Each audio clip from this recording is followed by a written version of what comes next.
여러분들 제일 궁금한 것 중에 하나가 합격하는 학생들의 교과 성적, 즉 학업 역량에 대한 내용들이죠. 학업 역량에서 교과 성적이 어느 정도 되느냐가 중요하지 않냐. 당연히 중요하죠. 물론 학생부 종합전형에 그것만 갖고 선발하는 건 아니지만 어쨌든 학업 성적에 대한 부분에서 간략하게 서울시 교육청에서 운영하는 서울시 진로진학센터의 2020년도 합격생들의 합격자 분포 이거랑 그다음에 이제 자체적으로 이제 확보한 자료들 그리고 몇몇 대학에서 발표한 자료들을 중심으로 되게 대학들에서 합격을 하려면 어느 정도 대학의 교과 성적 고등학교 교과 성적이 나와야 되는지 그런 걸 좀 살펴보도록 하겠습니다.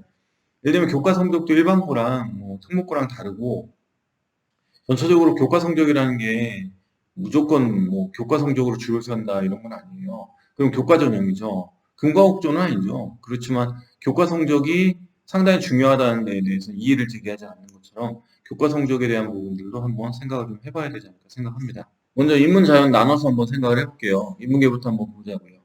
자, 이건 뭐냐면 서울대학교의 2020년도에 교과 50%와 교과 70% 성적 이렇게 나와 있는 거예요. 그러니까 예를 들면 서울대 같은 경우는 이런 식으로 학교 자료들을 발표하니까 이거는 이제 윤경 쌤이랑 유명하신 선생님이 정리하신 건데 이런 식으로 정리를 해서 만들 수가 있어요.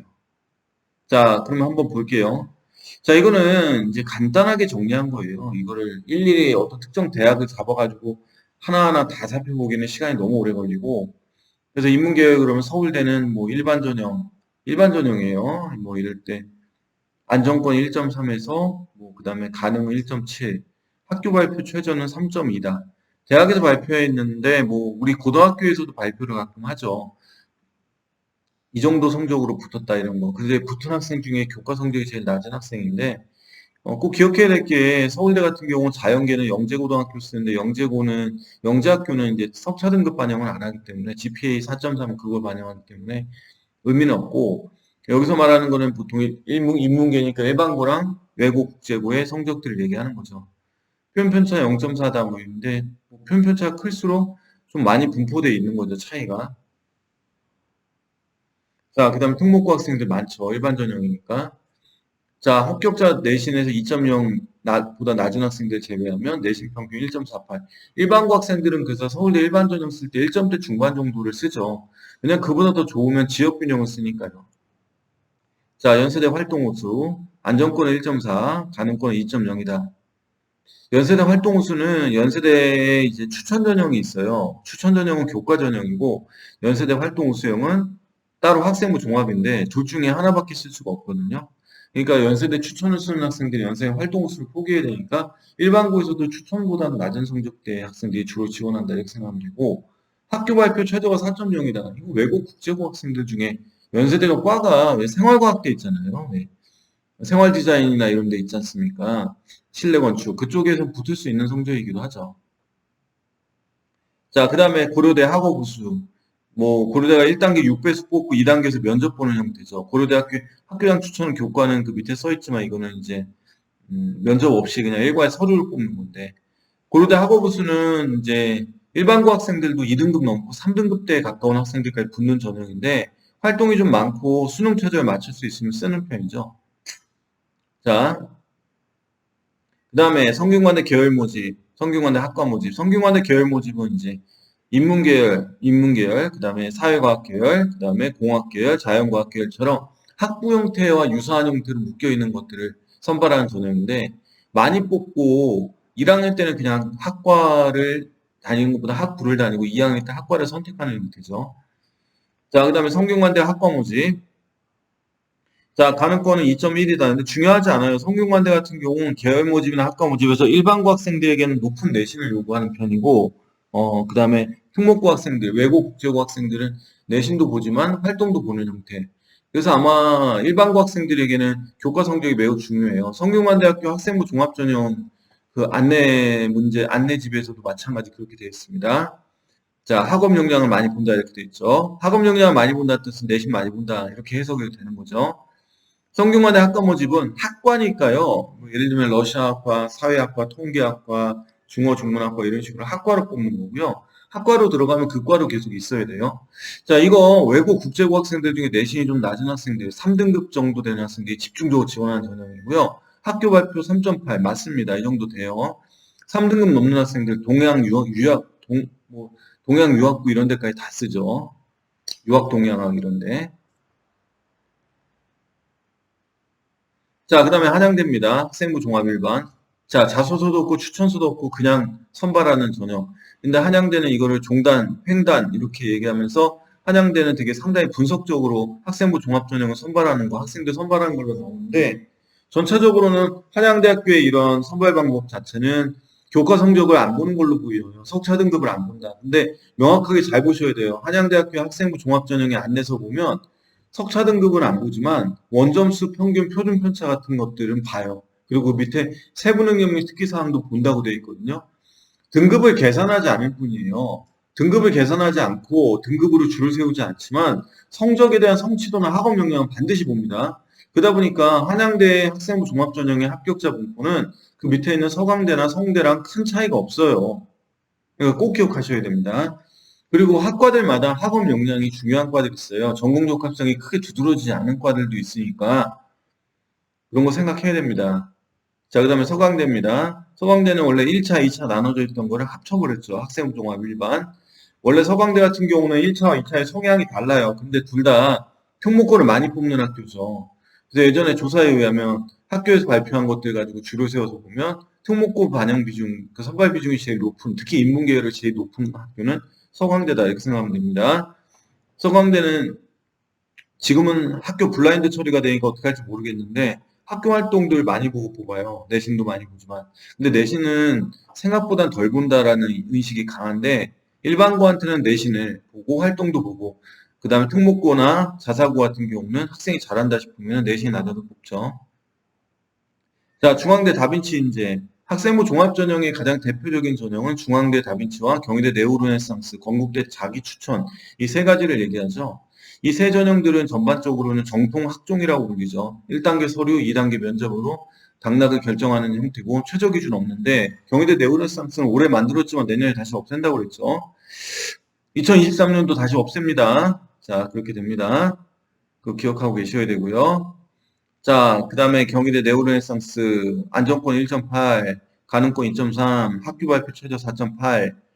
경희대 네오르네상스는 수원 캠퍼스도 있기 때문에 수원에 있는 캠퍼스들에 있는 과들은 좀 낮습니다. 외국 국제고 학생들 중에 내신 5등급 정도 되는 학생들도 국제학부 같은 데 쓰기 때문에 최저로 보면 낮죠. 하지만 전반적으로 경희대 네오르네상스에서 일반고 학생들이 지원할 때 일반고 학생들이 3등급 넘어서 붙는 경우는 거의 없다고 보시면 돼요.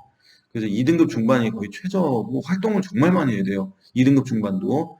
그러니까 2점대 초 정도에서 보통 일반과들은 정하고 인기가 많은 과인 회계세무라든가 언론정보라든가 경영이나 하스피탈리티 같은 경우는 일반고 학생들도 1점대 내신을 받는 게 유리합니다. 많이 지원시켜 봤을 때. 그 다음에 서울시립대입니다. 중앙대 얘기 안 했죠? 중앙대 다빈치 인재랑 탐구형 인재는 선발 자체의 선발 방법이 좀 달라요. 그거를 학교가 공지를 해놨거든요. 그걸 잘 보시고 판단하셔야 되고요. 중앙대 다빈치 인재, 그다음 중앙대 탐구형 인재 각각 선발 방법이 좀 다르다라는 거 잘 기억하시고 아무래도 중앙대 탐구형 인재가 내신의 반영은 좀 낮다 이렇게 생각하면 되겠죠. 왜냐하면 그 선발 방법이 좀 그렇습니다. 원래 자, 그 다음에 서울시립대 학생부 종합전형 지방학생들 많이 지원한다. 부정하진 않는데 반드시 지방학생들만 지원하진 않아요. 수도권에 있는 학생들도 지원 많이 합니다. 자, 서울시립대 학생부 종합 합격자 가능권 2.4, 최저 발표 5.1. 안정권 제가 얘기 안 해요. 안정권은 내신 좋으니까 당연히 붙는 학생들이고. 자, 학교 발표 5.1까지 외고 애들 뽑네요. 외고가 많지는 않지만 국제고랑.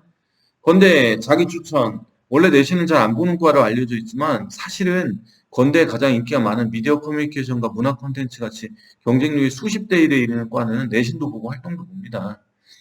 자, 그러면 건대 같은 경우는 최근에 성적이 많이 올랐죠. 최저 기준 없고 면접은 수능 뒤에 봅니다. 자, 경희대 홈페이지에 있는 학교의 내신 분포입니다. 경희대 경제학과 설명 좀 드릴 테니까 잘 보세요.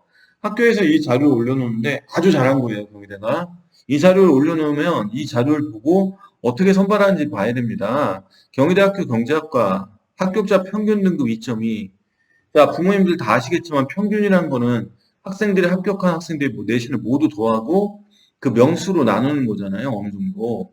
그러니까 사실상 평균 등급만 가지고 학생들의 분포를 정확하게 다 할 수 있다? 아니요. 다 할 수는 없다. 그래서 이거를 저렇게 표시해 놓으면은 헷갈립니다, 오히려. 그래서 어떻게 해 놓는 게 낫냐, 그러면 이렇게 분포를 나타내 주는 게 맞는데, 2.2등급이지만 5등급에 있는 학생들 중에 붙은 학생이 있잖아요. 충원학교 포함해서. 그리고 3등급 넘어도 붙는 학생도 있는데, 자신있게 얘기하기에는 일반고가 아닐 거예요. 국제고 학생들이 아닐까 생각합니다. 경제학과에 쓴 걸 봐서는. 자, 그 다음에 1점대에 많이 몰려있죠. 일반고 학생들입니다. 2등급 초반까지는 인정하죠. 그러나 2등급 후반, 3등급 넘어가면 국제고가 아닌가. 국제고 지역마다 많습니다. 다 있어요.